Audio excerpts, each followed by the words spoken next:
Hi everyone. Okay, how's this going for you? I hope you're having as much fun as I am.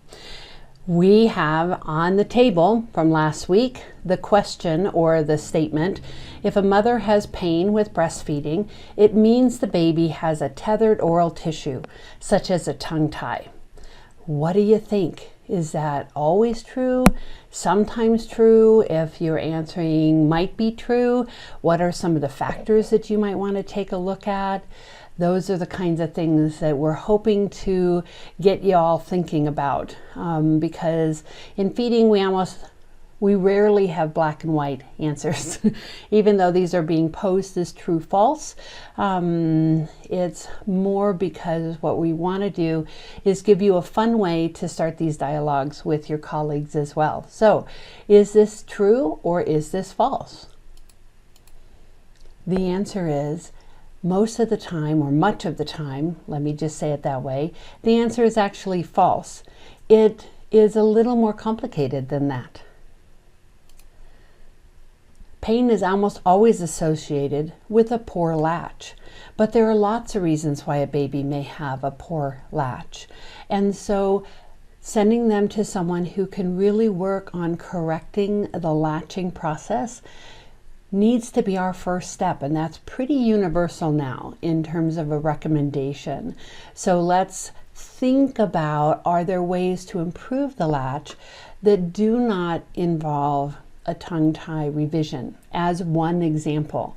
Okay, and the reason why I'm going to push that out there is that in a study by Diercks and colleagues in 2020, they found that out of all of the babies being sent to their clinic to get a revision, 70% of them ended up not needing a revision when they worked with a feeding specialist and a lactation consultant, and primarily they needed help with the latch.